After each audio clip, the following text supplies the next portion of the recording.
Oi pessoas, meu nome é Vitória e você está no canal A Teoria das Laranjas. Hoje eu vim falar com vocês sobre mais um livro de literatura infantil e o livro da vez. E fiquei adiando pra vir trazer o conteúdo pra vocês, mas eu acho legal trazer essa indicação porque o Roald Dahl ele é mais conhecido por títulos como A Fantástica Fábrica de Chocolate, Matilda, As Bruxas, né, ou como ficou mais conhecido, A Convenção das Bruxas, mas a gente dificilmente escuta falar sobre livros como esse, né? E é um dos meus favoritos, assim, que eu já li, né? E eu já li algumas coisinhas aí do Roald Dahl e ele é um dos meus favoritos. E o Fantástico Senhor Raposo foi escrito um pouco antes ainda desses livros que eu mencionei, né? E mesmo ele tendo sido escrito antes, ele já carrega, né, a marca do autor, que tem a escrita cativante e cômica. Na verdade, eu poderia dizer que é tragicômica, que ele pega alguns aspectos mais pesados e pessimistas e faz o leitor se divertir com eles, né? E eu acho legal isso porque é um livro escrito para crianças, né? E o autor sabe muito bem tratar de alguns assuntos um pouco mais difíceis. Por exemplo, como ele trabalha em As Bruxas, né? Livro que eu já soltei resenha para vocês. Então, se você ainda não foi lá ver, vai lá. Enfim, em O Fantástico Senhor Raposo, a gente vai acompanhar o Senhor Raposo, né, e a sua família em suas diversas e espertas empreitadas. O Senhor Raposo, né, ele é, como toda raposa, um animal muito movido pelos seus instintos caçadores e tal. E além disso, ele é muito esperto, né, e vive aí criando planos mirabolantes para cuidar da sua família, né, para alimentar a sua família. E aí que entra os outros personagens dessa história. Ali perto, onde vive o Senhor Raposo, tem 3 fazendas. Cada uma delas pertence a uma pessoa diferente e cada uma delas produz, né, um produto diferente. Temos a fazenda do Boque, que cria galinhas. Temos a fazenda do Bunco, que cria patos e gansos. E temos a fazenda do Bino, que cria perus e tem uma plantação de maçãs. E o raposo, né, esperto que era, ele se banqueteava todos os dias com algum alimento de alguma dessas 3 fazendas. Era o sustento da família dele. Mas não demora, né, os donos descobrirem, né, as artimanhas ali do Senhor Raposo e eles ficam muitíssimo enfurecidos. Os 3 fazendeiros decidem então se juntar a fim de matar o Senhor Raposo e sua família, né, e eles chegam a conseguir machucar o raposo mesmo. Eles atiram na cauda do raposo e ele fica sem cauda, gente. Mas pior do que só machucar, né, o raposo, eles ficam tão viciados e tão focados nesse objetivo de capturar o Senhor Raposo e a família dele, que eles destroem o vale inteiro em que eles vivem, onde se concentram as fazendas e também, né, gente, eles destroem o habitat de diversos animais, dezenas de animais que viviam ali, como o raposo e sua família, né, não era só eles que viviam por ali.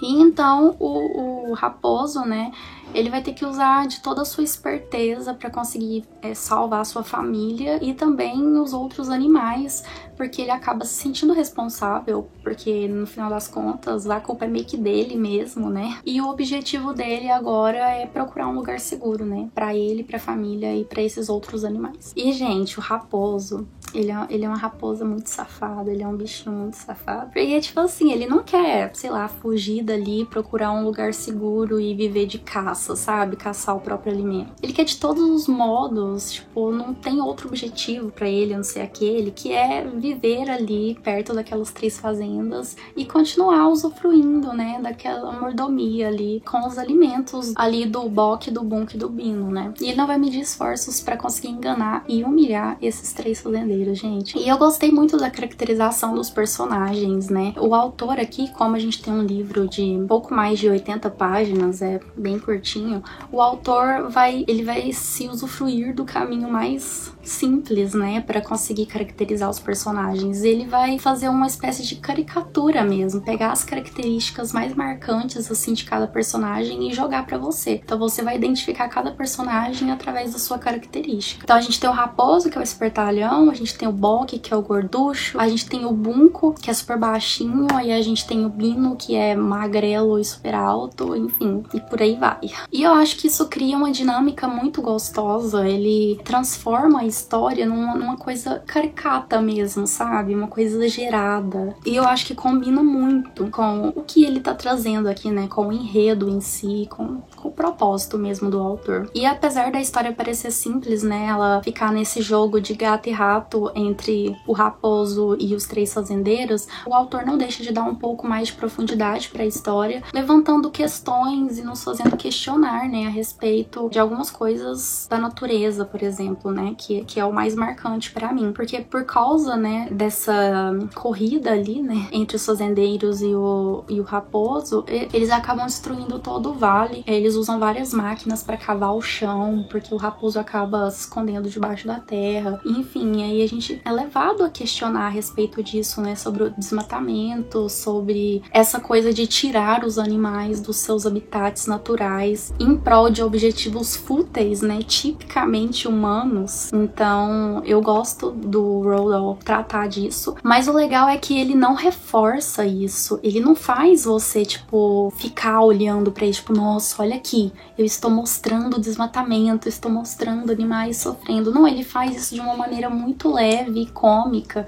Então, se você quer prestar atenção nisso, nessa questão do desmatamento, nessa questão ambiental, você presta. Mas se você quiser levar isso como se fosse uma fábula mesmo, uma história simples, você leva também. É uma história mais propositada. É um livro, né, com camadas de leitura, porque pra mim ficou muito marcado, né, essa questão ambiental. Eu prestei muita atenção nisso. Mas acredito que dependendo do leitor, ele vai prestar atenção em outras coisas. E por falar nessa questão da fábula, né, esse livro aqui, ele vai ter um quê, assim, de fábula, né, tipo animais falantes, vivendo dilemas que fazem alusões a comportamentos humanos. Então a gente tem esse quê, assim, de fábula, apesar de que eu não sei se isso aqui seria considerado uma fábula. Eu acho que não, acho que ele é muito longo pra ser uma fábula, mas enfim, ele tem um clima de fábula, assim. E eu preciso indicar pra vocês também a adaptação de 2009, gente.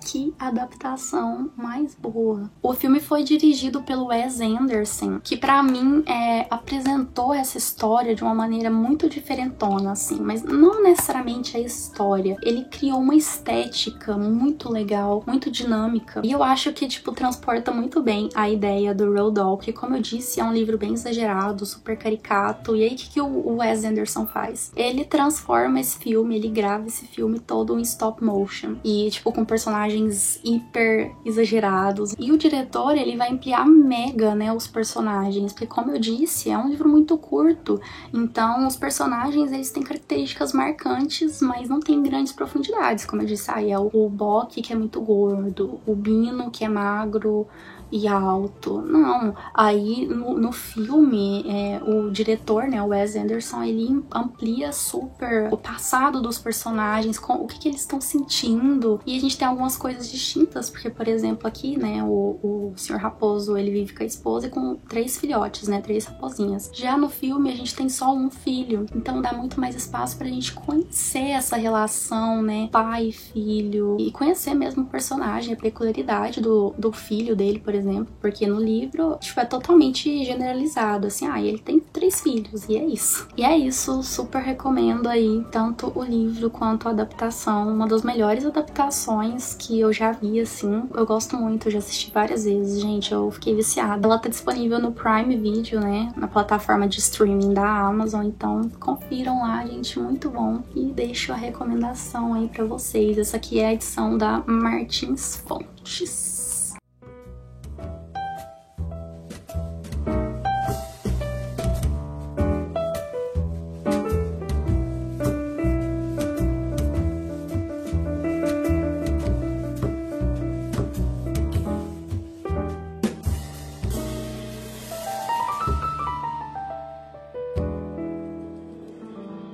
E é isso, não se esqueça de se inscrever no canal se você ainda não for inscrito, de deixar o seu like e o seu comentário. Um beijo e até mais!